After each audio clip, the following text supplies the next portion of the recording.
হুম শুরুতে একটা বেশ অদ্ভুত ঐতিহাসিক প্রেক্ষাপট নিয়ে ভাবা যাক। মানে আমরা তো সাধারণত ভাবি যে ক্যালটেক বা হার্ভার্ডের মতো বিশ্বের শীর্ষস্থানীয় বিশ্ববিদ্যালয়গুলো সব সময় জ্ঞানের সব শাখাকে সমান গুরুত্ব দেয়, তাই না? হ্যাঁ, মানে সাধারণ ধারণা তো সেটাই।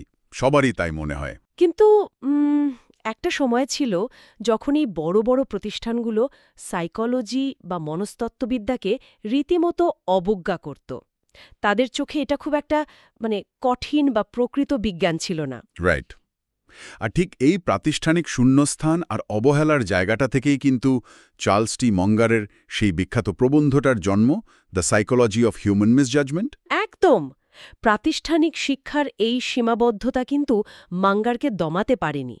মানে ছোটবেলার সেই লিটল রেড হ্যান বা লাল মুরগির গল্পটার কথা মনে আছে নিশ্চয়ই। হ্যাঁ, হ্যাঁ, ওই যে কেউ সাহায্য না করায় মুরগিকা নিজেই নিজের খাবার জোগাড় করেছিল। ঠিক, মাঙ্গারের ক্ষেত্রেও ঠিক এমনটাই ঘটেছিল। তিনি নিজেই প্রচুর ঘাটাঘাটি করে মানুষের মনস্তত্ত্বের এই অসাধারণ তত্ত্বগুলো দাঁড় করিয়েছিলেন। তো আজ আমরা এই ডিপ ডাইভে মাঙ্গারের সেই যুগান্তকারী কাজ নিয়েই বিস্তারিত আলোচনা করব। আমাদের মিশন হল, যিনি শুনছেন তাকে এটা পরিষ্কারভাবে বোঝানো যে আমাদের মস্তিষ্ক ঠিক কীভাবে আর কেন আমাদের বোকা বানায়। আর মজার ব্যাপারটা কি জানেন? মাঙ্গারের এই লেখাটা কিন্তু প্রথাগত কোনো বই বা থিসিস পেপার নয়। তাই নাকি? হ্যাঁ, তিনি বিভিন্ন সময়ে যে বক্তৃতাগুলো দিয়েছিলেন, আসলে সেখান থেকে মানুষের ২৫টা কগনিটিভ বায়াস বা মানসিক ভ্রান্তির দারুণ সব পয়েন্ট একসাথে করে এই প্রবন্ধটি তৈরি করা হয়েছে। আচ্ছা, মানে একটা প্র্যাকটিক্যাল গাইড হিসেবে। একদম। বিখ্যাত গণিতবিদ কার্ল জ্যাকোবি সবসময় একটা নীতি মেনে চলতেন। ইনভার্ট, অলওয়েজ ইনভার্ট, অর্থাৎ সবসময় বিপরীত দিক থেকে চিন্তা করো। রিভার্স ইঞ্জিনিয়ারিংয়ের মতো আর কি। রাইট। মাঙ্গার ঠিক এই নীতিটাই মনস্তত্ত্বে প্রয়োগ করেছেন। কিভাবে নিখুঁত সিদ্ধান্ত নেওয়া যায় শুধু সেই সমীকরণ না খুঁজে তিনি বরং খুঁজেছেন মানুষ কেন বারবার খারাপ বা ভুল সিদ্ধান্ত নেয়। কারণ মস্তিষ্ক কিভাবে ভুল পথে যায় সেই ম্যাপটা জানা থাকলেই কেবল সঠিক পথের দিশা পাওয়া সম্ভব। একদমই তাই। তো বিপরীত দিক থেকে চিন্তা করার এই ব্যাপারটা কিন্তু মানুষের বিবর্তন আর প্রকৃতির সাথেও খুব গভীরভাবে যুক্ত। মানুষের এই ভুল করার পেছনের কারণ খুঁজতে গেলে সবার আগে প্রকৃতির দিকেই তাকাতে হয়। সত্যি বলতে প্রকৃতি অনেক কিছুরই উত্তর দেয়। হ্যাঁ, মানে আমাদের মানুষের মস্তিষ্ককে অনেক সময় একটা পুরনো লিগাসি সফটওয়্যারের মতো মনে হয়। আদিম যুগে তৈরি হওয়া কিছু বেসিক কোড দিয়ে আমাদের মস্তিষ্ক চলছে, যা একটা নির্দিষ্ট কমান্ড পেলেই আর ডানে বামে না তাকিয়ে কাজ শুরু করে দেয়। মানে কোনো লজিক ছাড়াই অন্ধের মতো কাজ করা শুরু করে। রাইট। আর এই আদিম কোড বা লিগাসি সফটওয়্যারের অন্ধত্ব বোঝার জন্য হার্ভার্ডের বিজ্ঞানী ও উইলসনের করা পিঁপড়ার সেই বিখ্যাত পরীক্ষার কথা বলা যায়। ওহ, সেই মৃত পিপলার পরীক্ষাটা দারুণ একটা উদাহরণ এটা। হ্যাঁ, একটি পিঁপড়ার মস্তিষ্কে খুব সামান্য কিছু অ্যালগোরিদম থাকে যা দিয়ে সে পুরো জীবন পার করে দেয়। মানে ধরুন কোনো পিঁপড়া মারা গেলে তার শরীর থেকে এক ধরনের বিশেষ রাসায়নিক গন্ধ বা ফেরোমোন বেরোয়। অন্য পিঁপড়ারা সেই গন্ধ পেলেই মৃত পিঁপড়াটিকে বাসা থেকে বাইরে ফেলে দিয়ে আসে। খুবই সাধারণ একটা নিয়ম। কিন্তু বিজ্ঞানী উইলসন এখানে একটা চমকপ্রদ কাজ করলেন। তিনি একটি জীবন্ত এবং সম্পূর্ণ সুস্থ পিঁপড়ার গায়ে সেই মৃত পিঁপড়ার ফেরোমোন মাখিয়ে দিলেন। বাপরে, তখন কি হলো? ফলাফল ছিল অবাক করার মতো।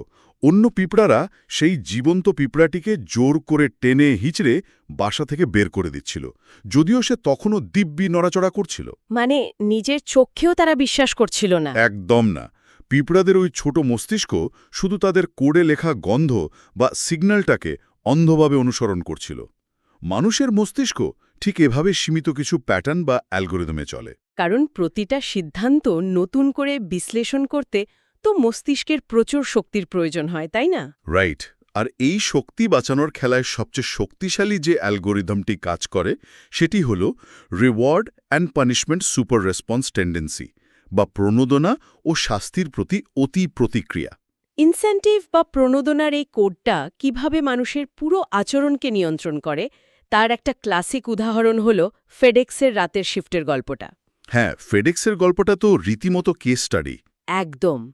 ফেডেক্সের পুরো বিজনেস মডেলটাই দাঁড়িয়ে আছে রাতের বেলা সব পার্সেল দ্রুত প্লেনে তুলে দেওয়ার উপর, যাতে সকালে ডেলিভারি করা যায়। কিন্তু একসময় দেখা গেল রাতের শিফটের কর্মীরা কিছুতেই কাজটা ঠিক সময় শেষ করতে পারছে না। তারপর তারা কি করল? কর্তৃপক্ষ তাদের অনেক বোঝালো, কাজের পরিবেশ ভালো করল, এমনকি সুপারভাইজার দিয়ে নজরদারিও বাড়ালো, কিন্তু কাজের গতি কিছুতেই বাড়ল না। মূল সমস্যাটা লুকিয়েছিল তাদের বেতন দেওয়ার পদ্ধতিতে। আচ্ছা, মানে ইনসেন্টিভে ঘাপলা ছিল। হ্যাঁ, তাদের পারিশ্রমিক দেয়া হতো ঘন্টার হিসেবে। এর মানে হল যত দেরি করে কাজ শেষ হবে তত বেশি টাকা পকেটে আসবে। ওহো, তার মানে মস্তিষ্ক এখানে শুধু রিওয়ার্ড বা ইনসেন্টিভ দেখছিল। রাইট। পরে যখন এই নিয়ম পাল্টে বলা হলো যে কাজ শেষ হলেই সবাই পুরো শিফটের টাকা পেয়ে বাড়ি চলে যেতে পারবে, তখন জাদুকরীভাবে সব কাজ দ্রুত এবং নিখুঁতভাবে শেষ হতে শুরু করল। মানে ইনসেন্টিভ বদলানোর সাথে সাথে মানুষের আচরণের আমূল পরিবর্তন। এটা জেরক্স কোম্পানির ক্ষেত্রেও খুব ভালোভাবে দেখা গিয়েছিল। হ্যাঁ, জেরক্সের সেলসম্যানদের ঘটনাটা। হ্যাঁ, তাদের সেলসম্যানরা গ্রাহকদের নতুন এবং ভালো মেশিনের বদলে বারবার পুরনো এবং বাজে মেশিন গছিয়ে দিচ্ছিল। কিন্তু কেন? কোম্পানির ক্ষতি করে তো তাদের কোনো লাভ নেই। কারণটা ছিল খুবই সাধারণ। ওই পুরনো মেশিন বিক্রি করলে কোম্পানি থেকে সেলসম্যানদের কমিশন অনেক বেশি দেওয়া হতো। অর্থনীতিতে একে এজেন্সি কস্ট বা ইনসেন্টিভ কস্ট বায়াস বলা হয়। বাপরে! ইনসেন্টিভের এই ক্ষমতা এতটাই তীব্র যে এটি মানুষের নৈতিকতাকেও অন্ধ করে দিতে পারে। একদম। জেরক্সের সেলসম্যানরা কিন্তু ইচ্ছাকৃতভাবে কোম্পানির ক্ষতি করতে চায়নি, তারা শুধু তাদের মস্তিষ্কের রিওয়ার্ড সিস্টেমকে অনুসরণ করছিল। কিন্তু এখানে একটা বিষয় একটু তলিয়ে দেখা দরকার। মানে ইনসেন্টিভ বা প্রণোদনার ক্ষমতাকে কি আমরা কিছুটা অতিরঞ্জিত করছি না? মানে আপনি বলতে চাইছেন ইনসেন্টিভই সব নয়? হ্যাঁ, কারণ সাইকোলজিস্ট বিএফ স্কিনারের মতো মানুষেরা একসময় প্রবলভাবে বিশ্বাস করতেন যে শুধু ইনসেন্টিভ বা রিওয়ার্ড দিয়েই পুরো পৃথিবী বদলে দেওয়া যায়। ইঁদুর আর কবুতরের উপর পরীক্ষা করে তিনি ভেবেছিলেন মানুষের সব আচরণই শুধু ইনসেন্টিভ দিয়ে নিয়ন্ত্রণ করা সম্ভব। স্কিনারের বিহেভিয়ারিজম। রাইট। কিন্তু পরে তো প্রমাণিত হলো যে মানুষের মনস্তত্ত্ব এতটা সরল নয়, তাই না? ইনসেন্টিভই তো সব নয়। হ্যাঁ, স্কিনারের গবেষণাগুলো অবশ্যই যুগান্তকারী ছিল, কিন্তু তার সমস্যাটা হয়েছিল অন্য জায়গায়, যাকে মাঙ্গার বলেছেন man with a hammer tendency. Man with a hammer মানে হাতুড়িওয়ালা মানুষ? হ্যাঁ, মানে কারোর হাতে যদি একটা হাতুড়ি থাকে তবে সে পৃথিবীর সব সমস্যাকেই একটা পেরেক হিসেবে দেখতে শুরু করে। হা, দারুণ একটা উপমা। তাই না? স্কিনার ইনসেন্টিভের ক্ষমতা দেখে এতটাই মুগ্ধ হয়ে গিয়েছিলেন যে তিনি ভেবেছিলেন মানুষের সৃজনশীলতা, আবেগ, সামাজিক দায়বদ্ধতা সবকিছুই শুধু রিওয়ার্ড দিয়ে ব্যাখ্যা করা সম্ভব। মানে তিনি অন্যান্য ফ্যাক্টরগুলো একদম ইগনোর করেছিলেন? একদম। ইনসেন্টিভ অবশ্যই একটা সুপার পাওয়ার, মস্তিষ্কের একটা বড় ড্রাইভিং ফোর্স, কিন্তু এটি একমাত্র ফ্যাক্টর নয়। রাইট। আমরা যদি আবার ওই লিগেসি সফটওয়্যারের অ্যানালজিতে ফিরে যাই, ইনসেন্টিভ হয়তো একটা বড় কমান্ড, কিন্তু সফটওয়্যারে আরও অনেকগুলো বাগ বা ত্রুটি আছে। হ্যাঁ, অনেক বাগ আছে। আর যদি জানাই থাকে যে এই মস্তিষ্কের সফটওয়্যারে এতগুলো ভুল আছে, তাহলে স্বাভাবিকভাবেই প্রশ্ন জাগে মানুষ কেন নিজেদের আপডেট করে না, কেন বারবার একই ভুল অভ্যাসের ফাঁদে আটকে থাকে। খুব ভালো একটা পয়েন্ট। এই মস্তিষ্ক আপডেট না হওয়ার বিষয়টা সরাসরি ইনকনসিস্টেন্সি অ্যাভয়েডেন্স টেন্ডেন্সি বা অসঙ্গতি এড়ানোর প্রবণতার সাথে যুক্ত। মানুষের মস্তিষ্ক আসলে নতুন কোনো পরিবর্তন সহজে গ্রহণ করতে চায় না। কিন্তু কেন?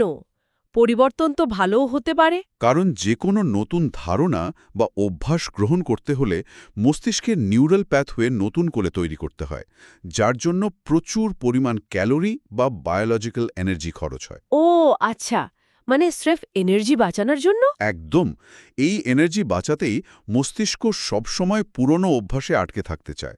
লর্ড কেইনস এই বিষয়টা বোঝাতে গিয়ে মানব ডিম্বাণুর খুব চমৎকার একটা মেটাফোর বা রূপক ব্যবহার করেছিলেন। মানব ডিম্বাণু?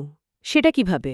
ধরুন, একটি শুক্রাণু যখন ডিম্বাণুর ভেতরে প্রবেশ করে, তখন ডিম্বাণুটির সাথে সাথে তার চারপাশের আবরণ এমনভাবে শক্ত করে বন্ধ করে দেয় যাতে আর কোনো শুক্রাণু ভেতরে ঢুকতে না পারে। ওয়াও, দারুণ একটা মেটাফোর।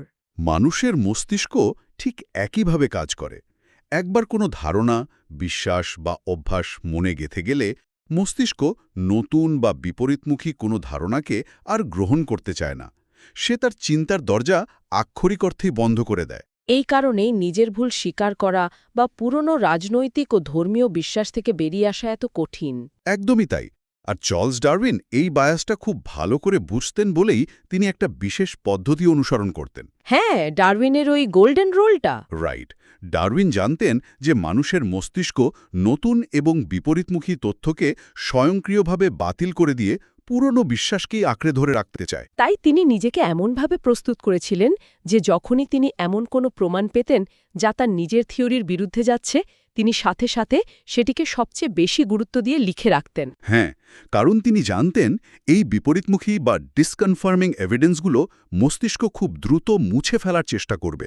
পুটু একটু বৃহত্তর দৃষ্টিকোণ থেকে চিন্তা করলে সমাজ টিকিয়ে রাখার জন্য তো কনসিস্টেন্সি বা নিজের অবস্থানে অটুট থাকা খুবই জরুরি। মানে সমাজে একটা স্থিতিশীলতা তো দরকার। হ্যাঁ, ধরুন একজন ডাক্তার, একজন শিক্ষক কিংবা স্বামী স্ত্রী বা চুক্তিপত্রে আবদ্ধ দুজন ব্যবসায়ী সবাই যদি রোজ নিজেদের মতো বা অবস্থান বদলাতে থাকে, তাহলে তো পুরো সমাজ ব্যবস্থাই ভেঙে পড়বে। তাহলে অসঙ্গতি এড়ানোর প্রবণতা কি সবসময় নেতিবাচক? না, সবসময় নেতিবাচক নয়।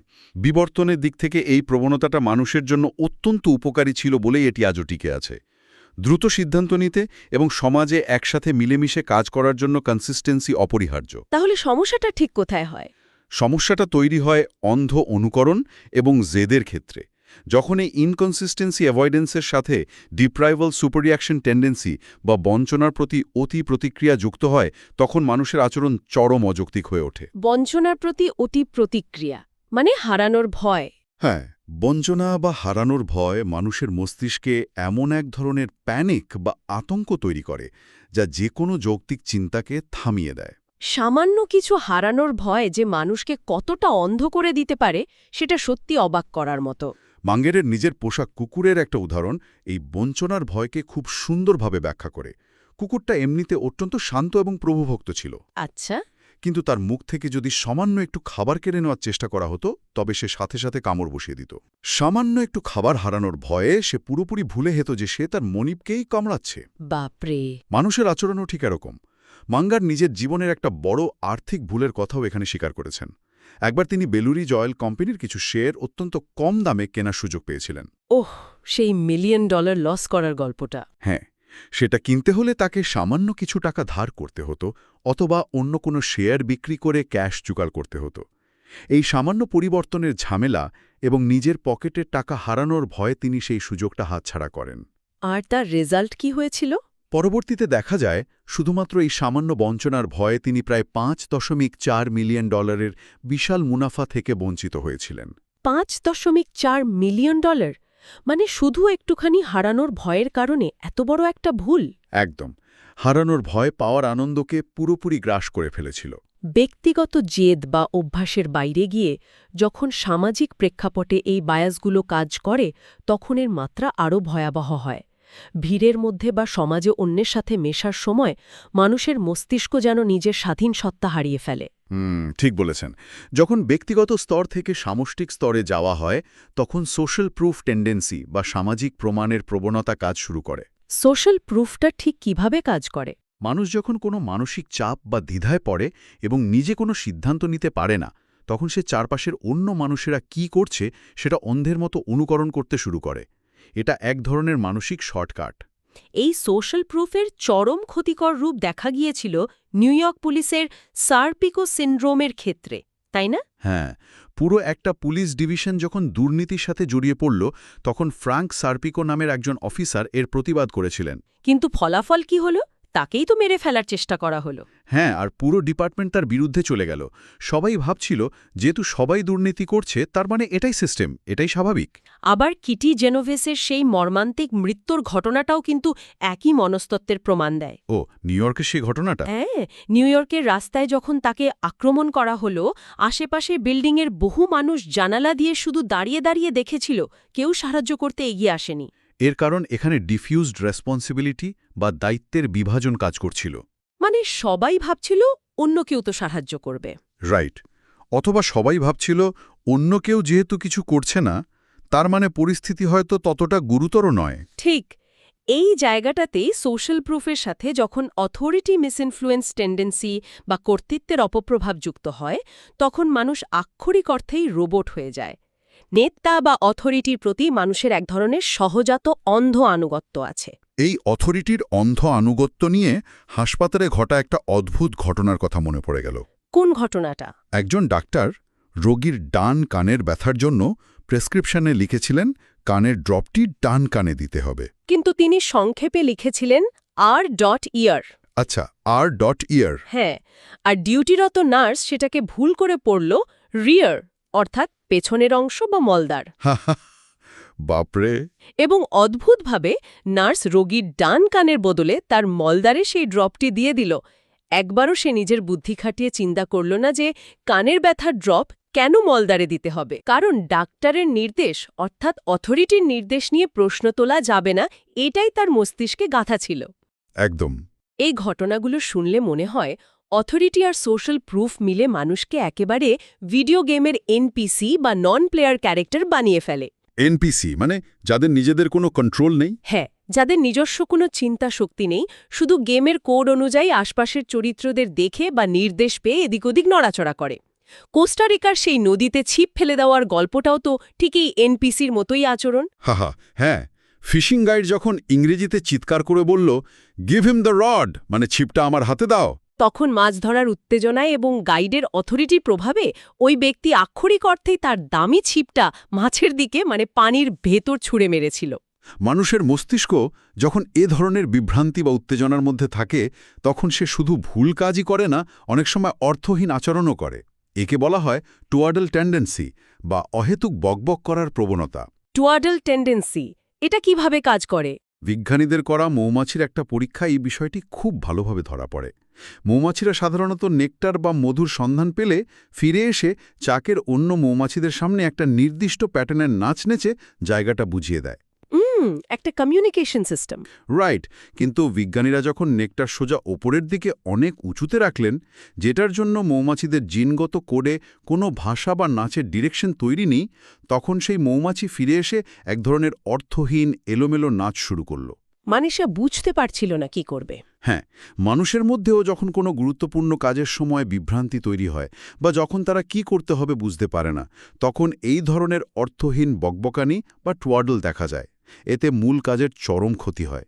এতগুলো মনস্তাত্ত্বিক ফাঁদ এবং বায়াসের কথা শুনলে তো মনে হয় ভিড়ের মাঝে বা কোনো নেতার অধীনে গেলে আমাদের স্বাধীন চিন্তা শক্তি বলে আর কিছু থাকে না। আর এই বায়াসগুলো তো বাস্তবে আলাদা আলাদাভাবে আসে না, একসাথে আক্রমণ করে, তাই না? একদম ঠিক। আর এই একসাথে আক্রমণ করার বিষয়টাকেই মাঙ্গার নাম দিয়েছেন ললিপালোজা টেন্ডেন্সি বা ললিপালোজা এফেক্ট। ললিপালোজা শব্দটা বেশ মজার। হ্যাঁ, যখন একাধিক মনস্তাত্ত্বিক প্রবণতা বা বায়াস একই সাথে একটি নির্দিষ্ট লক্ষ্যের দিকে কাজ করে, তখন এর ফলাফল হয় চরম এবং অনেক ক্ষেত্রে তা বড় ধরনের বিপর্যয়ের জন্ম দেয়। এই ললিপালোজা ইফেক্টের সবচেয়ে পরিষ্কার এবং ভয়াবহ উদাহরণ হচ্ছে ম্যাকডোনাল্ড ডাগলাসের সেই এয়ারলাইনার ইভ্যাকুয়েশন টেস্টের বিপর্যয়। হ্যাঁ, ওই ঘটনাটা বিশ্লেষণ করলে মানুষের ভুল করার পুরো অ্যানাটমিটা বোঝা যায়। সেখানে ধাপে ধাপে এতগুলো বায়াস একসাথে মিলে একটা আক্ষরিক ধ্বংসযজ্ঞ তৈরি করেছিল। নতুন প্লেন বিক্রির আগে সরকারের নিয়ম অনুযায়ী তাদের একটা জরুরি নির্গমন বা ইভ্যাকুয়েশন টেস্ট পাস করতে হতো। টেস্টের নিয়ম ছিল অন্ধকার হ্যাঙ্গারে বয়স্ক যাত্রীদের নিয়ে নির্দিষ্ট সময়ের মধ্যে প্লেন থেকে বেরোতে হবে। আচ্ছা। প্রথমবার টেস্ট করার পর দেখা গেল চরম ব্যর্থতা এবং বহু মানুষ গুরুতর আহত হল। লজিক বলে টেস্ট ওখানেই থামিয়ে দেওয়া উচিত ছিল। আহত হচ্ছে, টেস্ট তো থামাতেই হবে। কিন্তু তারা টেস্টটা বিকেলেই আবার রিপিট করল এবং এবার একজন চিরতরে পঙ্গু হয়ে গেল। বাপরে! কিন্তু কেন তারা আবার টেস্টটা করতে গেল? এখানে কি বায়াস কাজ করছিল খেয়াল করলে দেখা যাবে। প্রথমত রিওয়ার্ড টেন্ডেন্সি, প্লেনটা বিক্রি করতেই হবে, বিশাল আর্থিক ইনসেন্টিভ। টাকা। দ্বিতীয়ত ডাউট অ্যাভয়েডেন্স, প্রথম ব্যর্থতার পর যে দ্বিধা তৈরি হয়েছিল সেটা দূর করতে দ্রুত একটা সিদ্ধান্তে অটুট থাকা। তৃতীয়ত অথরিটি বায়াস, সরকারের নির্দেশ আছে তাই এই বয়স্কদের নিয়েই বাস্তবসম্মত টেস্ট করতে হবে। আর সোশ্যাল প্রুফ সেটাও কি ছিল? অবশ্যই। যখন কর্মীরা দেখল যে প্ল্যানটা আসলে খুব বিপজ্জনক, তখন সোশ্যাল প্রুফ কাজ করল। কেউ কোনো আপত্তি করছে না, তাই সবাই চুপ থাকল। আর এর সাথে বঞ্চনার ভয়? হ্যাঁ, সবশেষে ডিপ্রাইভাল সুপের রিয়াকশন। প্লেনের বিশাল কন্ট্রাক্ট হারানোর ভয়ে তারা জুয়ারির মতো মানুষের জীবন নিয়ে শেষ বাজি ধরে বসল। সবগুলো বায়াস মিলে এই ললপলজা এফেক্ট তৈরি করল। এই ভয়াবহ মানসিক ত্রুটিগুলো বা ললাপালোজা এফেক্টের হাত থেকে বাঁচার কি আদৌ কোনো উপায় আছে? এই লিগাসি সফটওয়্যারকে কি কোনোভাবে কন্ট্রোল করা সম্ভব? বাঁচার বড় একটা উপায় লুকিয়ে আছে মানুষের আরেকটা সহজাত প্রবৃত্তি, রিজন রেসপেক্টিং টেন্ডেন্সির মধ্যে। সেটা কি রকম? মানুষ সহজাতভাবেই যে কোনো নির্দেশ বা কাজের পেছনে কারণ বা যুক্তি খুঁজতে ভালোবাসে। শুধু নির্দেশ দিলে মস্তিষ্ক সেটাকে অনেক সময় প্রত্যাখ্যান করে বা অন্ধভাবে পালন করে।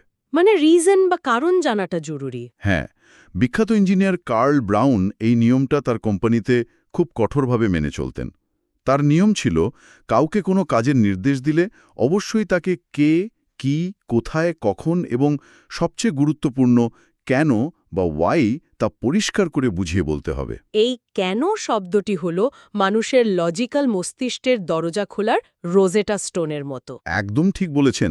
যদি কাজের পেছনের আসল কারণ জানা থাকে, তবে সোশ্যাল প্রুফ বা অথরিটির অন্ধ অনুকরণের ফাঁদে পড়ার সম্ভাবনা অনেক কমে যায়। আর দৈনন্দিন জীবনের ছোট ছোট অভ্যাসের জন্য গ্র্যানিজ রুল বা দাদির নিয়মটাও খুব দারুণ। আগে গাজর খেতে হবে, তারপর ডেজার্ট। হ্যাঁ, মানে যে কাজটা করতে ইচ্ছে করছে না কিন্তু জরুরি, সেটা আগে শেষ করা আর তারপর নিজেকে রিওয়ার্ড দেওয়া। আর যে কোনো বড় সিদ্ধান্ত নেওয়ার ক্ষেত্রে চেকলিস্ট ব্যবহার করার কথা তো মাঙ্গার বারবার জোর দিয়েছেন। কিন্তু এখানে একটা বাস্তবসম্মত প্রশ্ন চলে আসে। কি প্রশ্ন? এই যে ২৫টি বায়াসের কথা মাথায় রেখে প্রতিদিনের প্রতিটি সিদ্ধান্তে চেকলিস্ট মিলিয়ে কাজ করা, এটা কি সাধারণ মানুষের পক্ষে সম্ভব? এটা কি মানুষকে ওভার থিঙ্কিং বা অতিরিক্ত চিন্তার দিকে ঠেলে দিয়ে ডিসিশন মেকিংয়ের গতি একদম ধীর করে দেবে না? প্রশ্নটা খুবই যৌক্তিক। প্রথম দিকে মনে হতে পারে যে এটি হয়তো গতি কমিয়ে দেবে, কিন্তু এখানে মস্তিষ্কের use it or lose it tendency মাথায় রাখতে হবে। মানে প্র্যাকটিস না করলে ভুলে যাব। রাইট। বিমান চালকরা যেমন সিমুলেটরে বারবার জরুরি অবস্থার প্র্যাকটিস করেন, যেন আসল বিপদের সময় তাদের ভাবতে না হয়, শরীর আর মস্তিষ্ক যেন স্বয়ংক্রিয়ভাবে কাজ করে। এই চেকলিস্ট বা মনস্তাত্ত্বিক ফ্রেমওয়ার্কগুলো ঠিক তেমনি। আচ্ছা, মানে চর্চা করতে করতে এটা স্বভাবে পরিণত হবে? একদম। নিয়মিত চর্চা করলে এটি ওভারথিঙ্কিং তৈরি করে না, বরং সেটি ইনটিউশন হয়ে যায়। তখন ভুল সিদ্ধান্তগুলো বা অন্যের ম্যানিপুলেশন এমনিতেই চোখের সামনে ধরা পড়তে শুরু করে। চমৎকার। পুরো আলোচনার বিষয়বস্তুগুলো যদি একটু এক সুতোয় গাঁথা যায়, তাহলে দেখা যাচ্ছে ইনসেন্টিভ বা প্রণোদনার ক্ষমতা কতটা সূক্ষ্ম এবং শক্তিশালী হতে পারে। ডারউইনের মতো নিজের সবচেয়ে প্রিয় আইডিয়াগুলোকেও চ্যালেঞ্জ করার মানসিকতা তৈরি করা কতটা জরুরি। হ্যাঁ, আর মস্তিষ্কের এই ললিপলজা ফাঁদ থেকে বাঁচতে চেকলিস্ট ব্যবহার করা এবং যে কোনো কাজের আগে কেন বা ওয়াই প্রশ্নটি করার কোনো বিকল্প নেই। যিনি এই আলোচনাটি শুনছেন তার কাছে এটি যেন শুধু একটি তাত্ত্বিক থিসিস মনে না হয়। জীবনের যে কোনো কঠিন সিদ্ধান্ত, তা কেরিয়ারের ক্ষেত্রেই হোক, বিনিয়োগের ক্ষেত্রে হোক কিংবা ব্যক্তিগত সম্পর্কের ক্ষেত্রে, এই জ্ঞানগুলো একটি অত্যন্ত শক্তিশালী ঢাল হিসেবে কাজ করবে। একদম। মস্তিষ্ক কিভাবে ধোঁকা দিতে পারে সেই মেকানিজমটা যখন জানা থাকে, তখন চারপাশের বিশৃঙ্খলার মধ্যেও অনেক বেশি যৌক্তিক এবং সঠিক সিদ্ধান্ত নেওয়া সম্ভব হয়। তবে এই সোর্স মেটেরিয়ালের কিউএন্ডে বা প্রশ্নোত্তর অংশ থেকে একটা চমৎকার প্যারাডক্স বা স্ববিরোধী ভাবনা উঠে আসে, যা দিয়ে আজকের আলোচনা শেষ করা যায়। কোন প্যারাডক্সটার কথা বলছেন? এই যে যখন কোনো মানুষ মনস্তাত্ত্বিক ম্যানিপুলেশন বা এই কগনিটিভ বায়াসগুলো সম্পর্কে বিস্তারিত জেনে যায়, তখন সে কৌশলগুলো তার উপর আর ঠিকমতো কাজ করে না। সে এক ধরনের ইমিউনিটি পেয়ে যায়। হ্যাঁ, এটা তো ভালো দিক। কিন্তু একই সাথে এই গভীর জ্ঞান একজনকে এমন এক ক্ষমতা এনে দেয় যে সে চাইলেই অন্যদের খুব সহজেই ম্যানিপুলেট করতে পারে। ওহ রাইট, ক্যাপ্টেন কুকের সেই উদাহরণটার মতো। হ্যাঁ, ক্যাপ্টেন কুক তার নাবিকদের স্কার্ভি রোগ থেকে বাঁচাতে মনস্তাত্ত্বিক কৌশল খাটিয়ে এক ধরনের কৃত্রিম চাহিদা তৈরি করে তাদের সাওয়ার ক্রাউট খেতে বাধ্য করেছিলেন। উদ্দেশ্য মহৎ ছিল, কিন্তু কৌশলটা ছিল পুরোপুরি ম্যানিপুলেশন। আর এখানেই চলে আসে মনস্তত্ত্বের সবচেয়ে বড় দ্বৈরথ। এই জ্ঞান একই সাথে একটি সুরক্ষার বর্ম এবং একটি ধারালো অস্ত্র। একদমই তাই। তাই শেষ করার আগে একটা খোলা প্রশ্ন থেকেই যায়। মনস্তত্ত্বের এই গভীর জ্ঞান কি আমাদের চারপাশের জগৎ সম্পর্কে আরও সচেতন, বিশ্লেষণধর্মী ও ভালো মানুষ হতে সাহায্য করবে, নাকি এটি অজান্তেই আমাদেরকে আরও নিখুঁত এবং চতুর ম্যানিপুলেটরে পরিণত করবে? এই মনস্তাত্ত্বিক ক্ষমতা কিভাবে ব্যবহৃত হবে সেই চূড়ান্ত সিদ্ধান্ত একান্তই আমাদের।